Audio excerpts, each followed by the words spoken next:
주시사 주의 자녀 삼으시고 은혜 내려 주소서. 빛난 옷을 입히시고 사랑으로 채우며 주의 성령 임하시니 기쁨 넘치옵니다. 주님 앞에 나온 사람 하늘 잔치 참여해 주의 잔과 생명밥을 받아 먹게 하소서. 죄와 유혹 물리치고 주와 동행하면서 하늘나라 시민 되어 승리하게 하소서.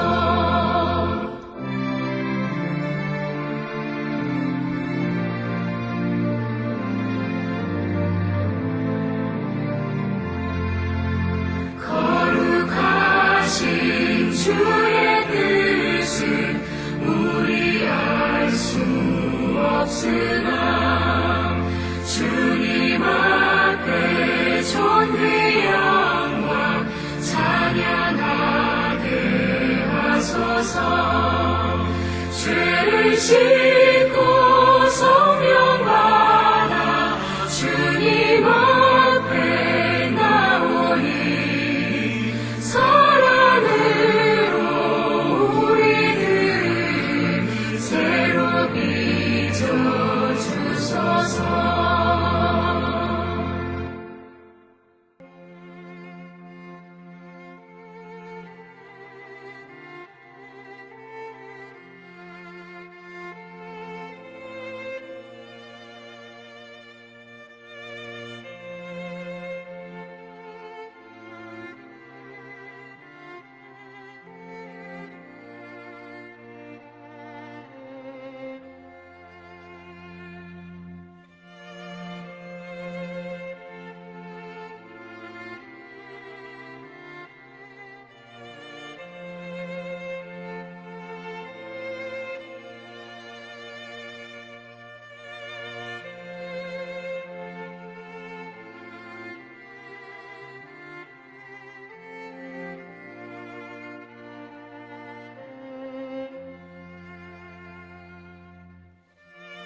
우리가 마음의 뿌림을 받아 악한 양심으로부터 벗어나고 몸은 맑은 물로 씻음을 받았으니 참마음과 온전한 믿음으로 하나님께 나아가자. 아멘. 전능하사 천지를 만드신 하나님 아버지를 내가 믿사오며 그 외아들 우리 주 예수 그리스도를 믿사오니 이는 성령으로 잉태하사 동정녀 마리아에게 나시고 본디오 빌라도에게 고난을 받으사 십자가에 못 박혀 죽으시고 장사한 지 사흘 만에 죽은 자 가운데서 다시 살아나시며 하늘에 오르사 전능하신 하나님 우편에 앉아 계시다가 저리로서 산자와 죽은 자를 심판하러 오시리라. 성령을 믿사오며 거룩한 공예와 성도가 서로 교통하는 것과 죄를 사하여 주시는 것과 몸이 다시 사는 것과 영원히 사는 것을 믿사옵나이다. 아멘.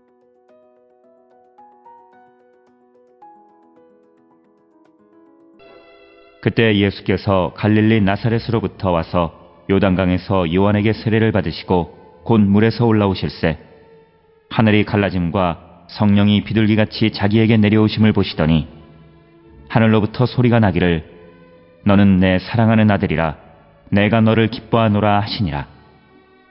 성령이 곧 예수를 광야로 몰아내신지라. 광야에서 40일을 계시면서 사탄에게 시험을 받으시며 들짐승과 함께 계시니 천사들이 수종들더라.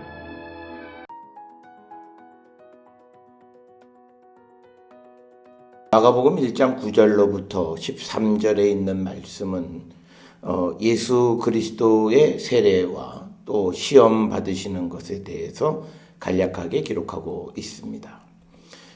예수님이 세례와 시험 받는 사건은 마태복음에서는 3장 13절부터 4장 11절까지, 그리고 누가복음에서는 3장 21절, 22절, 그리고 4장 1절에서 13절 비교적 길게 기록되어 있지만, 그러나 마가복음에서는 아주 간략하게, 그래서 9절로부터 11절까지에서는 예수님께서 세례 요한에게 세례를 받으시는 사건을 기록하고 있고, 또 12절, 13절에서는 예수께서 성령에 의하여 광야에 몰리신 다음 40일 동안 시험 받으시는 것에 대해서 기록을 하고 있습니다. 먼저 기록되어 있는 9절로부터 11절까지 예수님께서 세례를 받으시는 이야기에 가장 핵심적인 사건은 바로 예수님이 하나님의 아들이심을 입증하는 것입니다.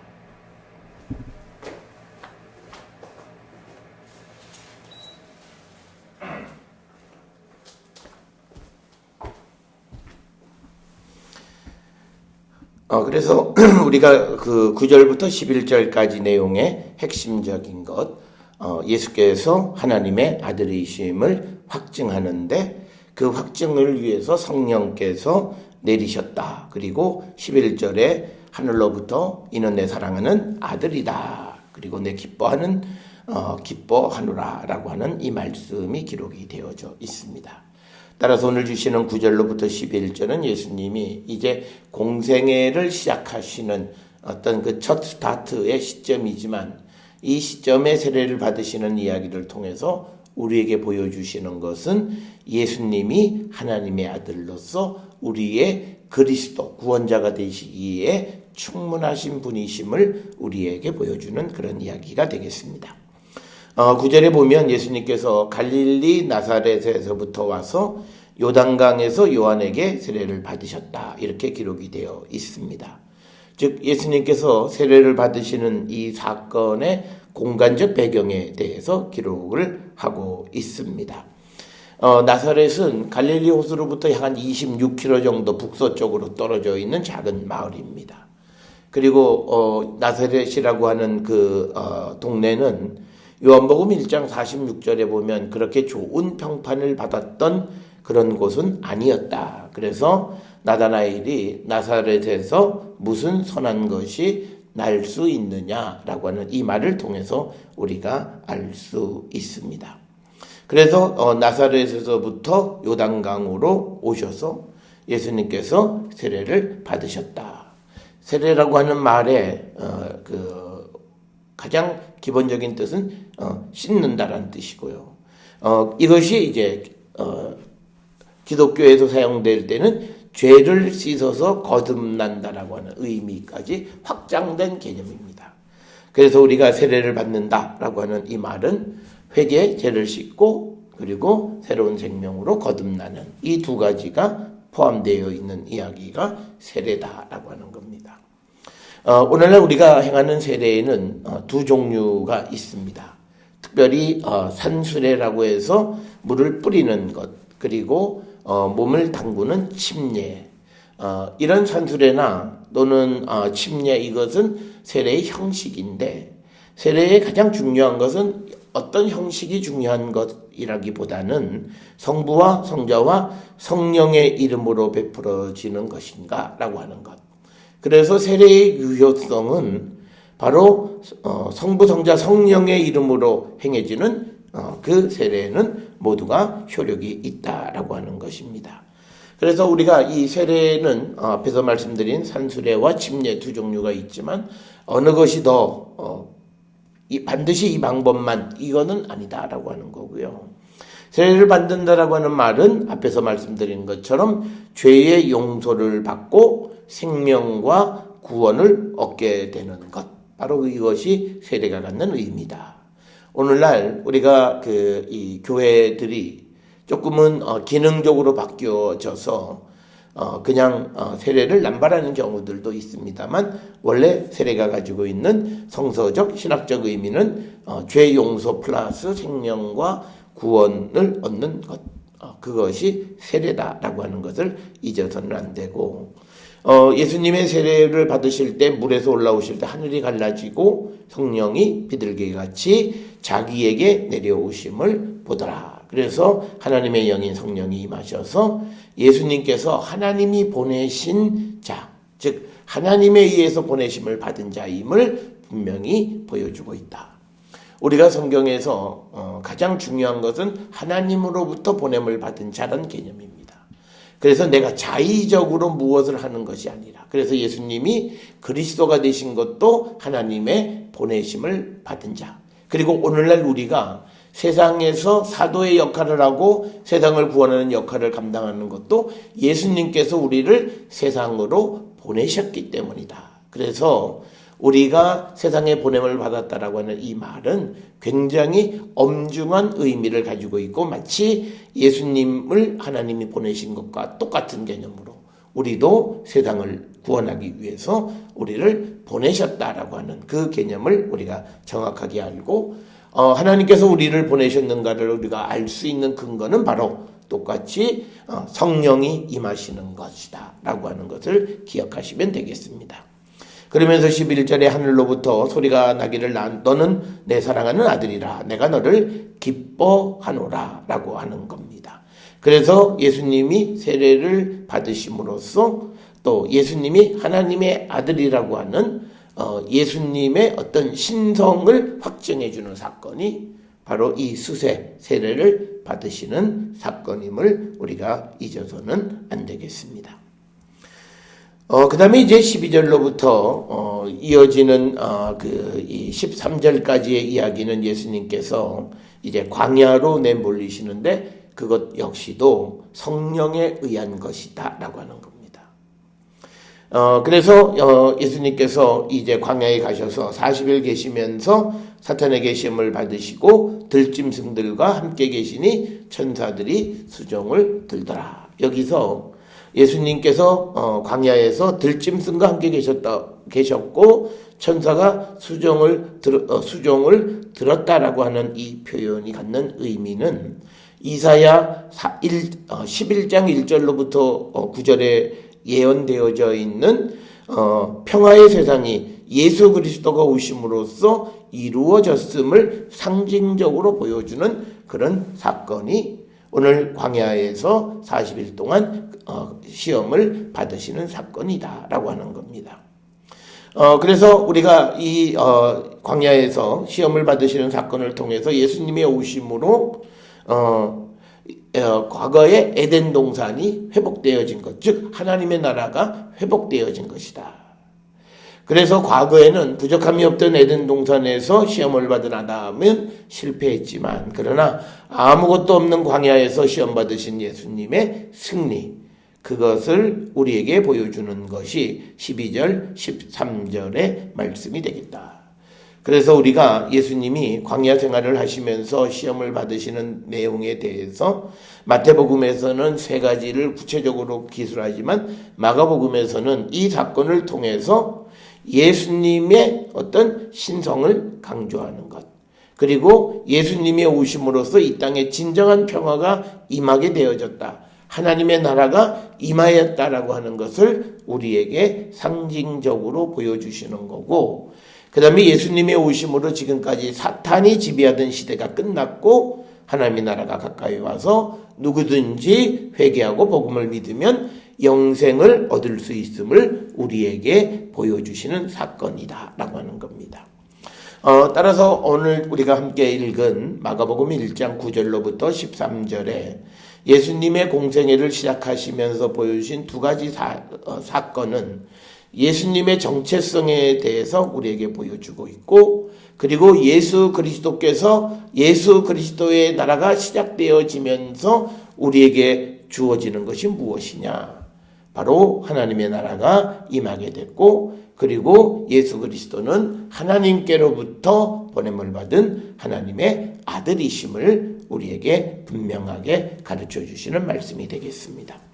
오늘 주시는 이 본문의 말씀을 통해서 예수님도 하나님께로부터 보냄을 받고 이 땅에서 사역하실 때에 자기 정체성을 분명히 하시는 것을 봅니다.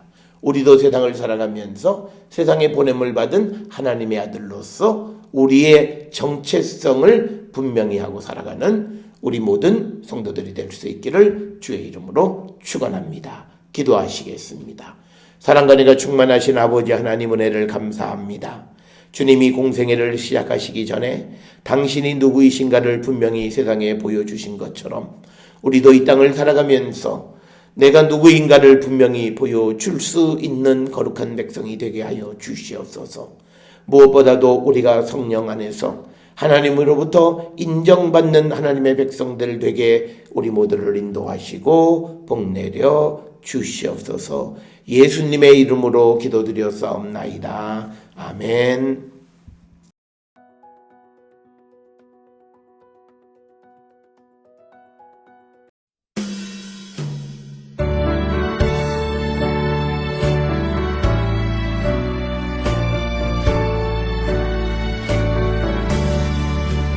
내 모든 시험 무거운 짐을 주 예수 앞에 아뢰이며 근심에 쌓인 내 돌아보사 내 근심 모두 맡으시네. 무거운 짐을 나홀로 지고 견디다 못해 쓰러질 때 불쌍히 여겨 구원해 주리 은혜의 주님 오직 예수. 내 모든 괴로움 닥치는 환란 주 예수 앞에 아뢰이며 주께서 친히 날 구해 주사 넓으신 사랑 베푸시네. 무거운 짐을 나홀로 지고 견디다 못해 쓰러질 때 불쌍히 여겨 구원해 주리 은혜의 주님 오직 예수. 내 짐이 점점 무거워질 때 주 예수 앞에 아뢰이며 주께서 친히 날 구해 주사 내 근심 짐을 져주시네. 무거운 짐을 나홀로 지고 견디다 못해 쓰러질 때 불쌍히 여겨 구원해 주리 은혜의 주님 오직 예수.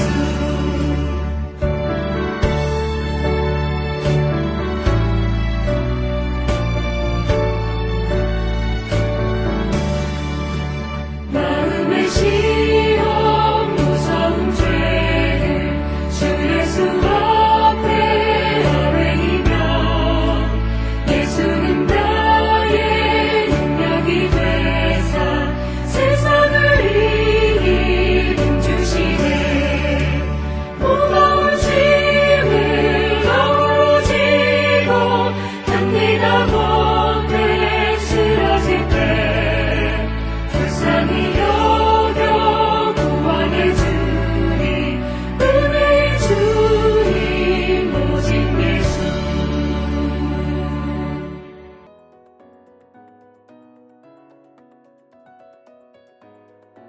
기도하시겠습니다. 이제는 우리 주 예수 그리스도의 은혜와 하나님 아버지의 무한하신 사랑과 성령의 위로교통 역사하심이 우리를 이 땅에 보내신 하나님의 뜻을 분별하며 내가 하나님으로부터 보냄을 받은 사람임을 잊지 않고 그 정체성에 걸맞는 삶을 살기로 결단하며 세상을 향해 나가는 우리 모든 성도들 머리 위에 지금으로부터 영원토록 함께 할지어다. 아멘.